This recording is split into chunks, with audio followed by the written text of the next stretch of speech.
சரி, நாங்கள் அறிஞர் கருத்து வருவோம். ஆசிரியலிங்கம், சுதந்திரம் என்பது சரியான செயலை செய்வதை எவரும் தடுக்க முடியாத நிலையும் தவறான செயலை செய்ய தூண்டாத நிலையும் ஆகும். சுதந்திரம் என்றால் என்ன? சுதந்திர காற்றை சுவாசிப்போம், நீதியின் இருப்பிடம் வரை சென்று விட்ட துப்பாக்கி சூடு. நீதவானுக்கிட்ட சுட்டுவாங்க. அந்த கூண்டில் நிற்கல சுட்டுக்கிறாங்களா? அப்படியே கூண்டில் நின்று இவர் இப்படி வரிசையில் 2 பக்கம் இருக்குல்ல, வக்கீல் மேலே இருக்கிறதுக்கு அதில் இருக்கிறார் சொல்கிறவர். கூண்டில் ஏறி அவர் சொல்லி போட்டு, கூண்டில் ஏறி சார்ஜெல்லாம் சொல்லி போட்டு அவர் வக்கீலாக தானே வந்தார். அதுக்கு இது வேறு பிரச்சனை. அர்ஜுனா மாதிரி கிடக்குன்னா அர்ஜுனான்னு சொல்லி விட்டுட்டாங்க, தெரியுமா? நல்ல காலம் அர்ஜுனா நேற்று பாராளுமன்றத்தில் இல்லை, அதான் துறைஞ்சிருக்கும். அடுத்த பேச பொருள் அர்ஜுனா நீதிமன்றம் அமளி மொழி அர்ஜுனா பார்த்துருப்பாங்க. அர்ஜுனாவை கஜகானவல பண்ணியிருப்பாங்க. நேற்று என்ன இல்லை எங்கேயும் அர்ஜுனாவோ நிற்கின்றதுன்னு பார்க்குறாங்க. முதல் போய் எப்படி ஒரு அடிபாடு நடந்தாலும் அதுக்கு எட்டி பார்க்குறாங்க, அர்ஜுனா நிற்கிது உண்டு. இது என்ன கதை இது? அது ஒரு இதுதான், ஒரு பேசு பொருள் ஆக்கி விட்டாங்க. ஒரு வீரனுக்கு அழகு. அது எங்கும் அர்ஜுனா, எதிலும் அர்ஜுனா இந்த மாதிரி வந்துட்டு. இப்போ சும்மா இருக்கிற அர்ஜுனாவே பிரபல்யமாக்குறது கிடையாகலாம், பேசுறது இல்லையே. உசுப்பேதி படிக்க பார்க்குறீங்க. அதை பற்றி சிந்தனையே இல்லை டாக்டருக்கு.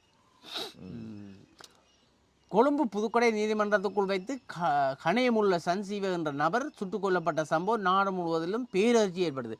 சாட்சி கூட்டில் நின்று சாட்சியை சொல்லி போட்டு இறங்கி வரைக்கும் இப்படி எடுத்து இப்படி சுட்டா இப்படி இருக்குன்னு சொல்லுவாங்க. நீதிபதி முன்னுக்கு, வக்கீல் மேட் 2 பக்கம் எவ்வளோ சன்னன் இருக்கும், எவ்வளோ துல்லியமாக சுட்டுருக்குறான் பார்.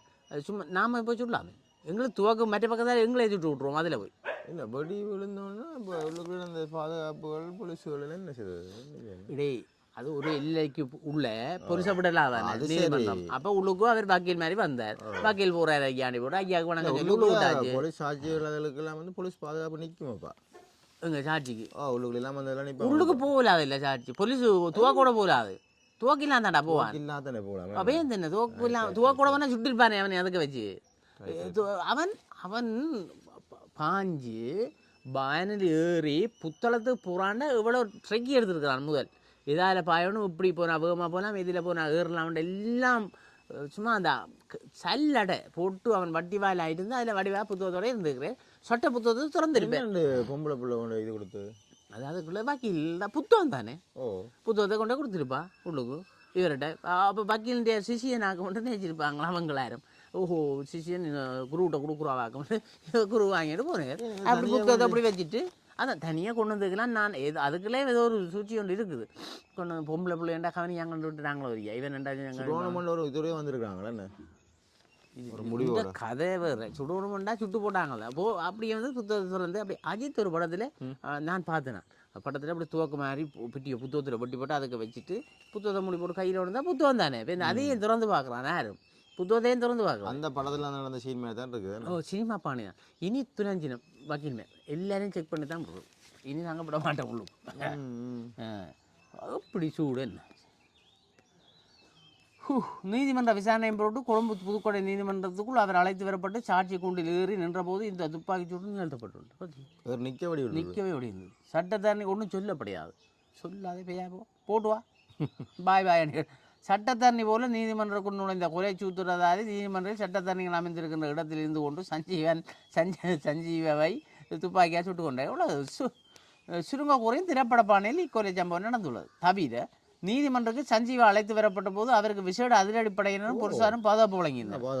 ஜனாதிபதியே இல்லை அப்படி ஜாதகா என்ன இருந்து நீதிமன்றத்துக்குள் வைத்து பிரஸ்தாப நபர் சுட்டுக் கொல்லப்பட்டுள்ளார். இது சம்பவத்தின் சுருக்கம். நீதிமன்றத்துக்குள் வைத்து சட்டத்தரணி வேடத்தில் வந்த நபரால் நிகழ்த்தப்பட்ட இந்த துப்பாக்கி சூட்டு சம்பவம் பல்வேறு சந்தேகங்களையும் கேள்விகளையும் எழுப்பியுள்ளது. அதிலும் ஜனாதிபதி அனுரகுமார திசாநாயக்காவின் ஆட்சியில் நடந்த இந்த சம்பவத்தை எதிர்க்கட்சிகள் தூக்கி துலாம்பாரம் படுத்துவர் என்பதில் ஐயமில்லை. அதிலும் முன்னாள் ஜனாதிபதி மஹிந்த ராஜபக்சவின் பாதுகாப்பு பணியில் இருந்த படையினரை அரசாங்கம் மீள பெற்றுக்கொண்ட நிலையில் மேற்குறித்த சம்பவம் மஹிந்த தரப்பு நிச்சயம் தமக்கு சாதகமாக்க முற்படும் என அனுமானிக்கலாம். இதையும் கடந்து நாட்டின் பாதுகாப்பாதிலும் குறிப்பாக நீதித்துறைக்கான பாதுகாப்பு குறித்து எதிர்க்கட்சிகள் கணை தொடுப்பர் என்பதிலும் மாற்று கருத்துக்கு இடமில்லை. இதுதான் சந்தர்ப்பம். புட்டிய போடா வாடான்னு கதைக்கிறது.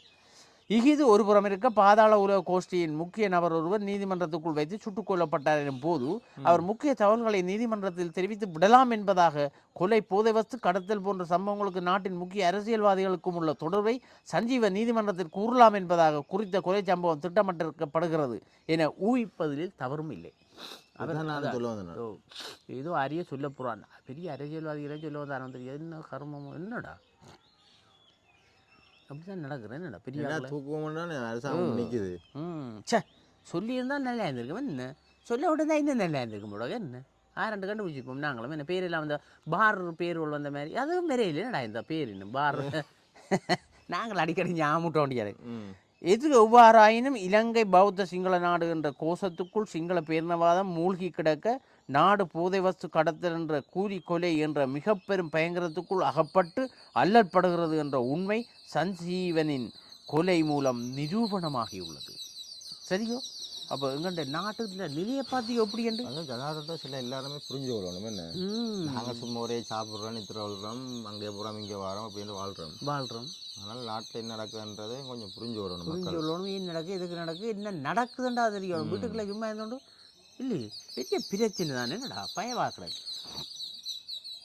முதலே இவனை விட்டுருந்தால் ஏதோ வில்லங்கமாக சொல்ல போயிருக்கிறான் போட. என்ன பாதாள உலகண்டா தனக்கு பின்னணி யாரெல்லாம் சொல்லியிருந்தா பின்னணியில் ஒன்றுண்டாக்கள் வரையில எல்லாரையும் கூப்பிடுவோம். என்ன பின்னால் போக வேண்டிய ஒரு கொஞ்சம் பேரை பிடிக்கா விட்டுட்டாங்க. விடலாம் போச்சு, என்ன பிடிக்கலாம் போச்சு விட்டுருந்தா. இல்லை எவ்வளோ சில பெரிய புள்ளி எல்லாமே இருக்குது தெரியுமா? 2 தெரியாது எங்களுக்கு.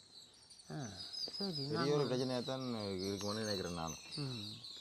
சரி, அப்போ ஆசியத்தில் எங்கே முடிஞ்சுது? என்ன விடைபெறுவோம். என்ன நாங்கள் இன்றொரு தகவலும் சொல்லணும் மக்களுக்கு. சரி, நன்றி. நம் எண்ணங்களுக்கு ஏற்ற வகையில் நவீன டிசைன்களின் நகைகள், பாரம்பரியத்தை தொட்டுணர்த்தி கைராசியோடு நம்பிக்கை இணையும் தருணம். வெளிநாடுகளுக்கான பொதிகள் சேவை துறையில் முன்னணி நிறுவனமான அருள் குளோபல் எக்ஸ்பிரஸ் மற்றும் அருள்ஸ் பிரைவேட் லிமிடெட் நிறுவனங்களின் இணை நிறுவனம் அருள் ஜுவல்லரி. அழகான பந்தம், எல்லையில்லா ஆனந்தம்.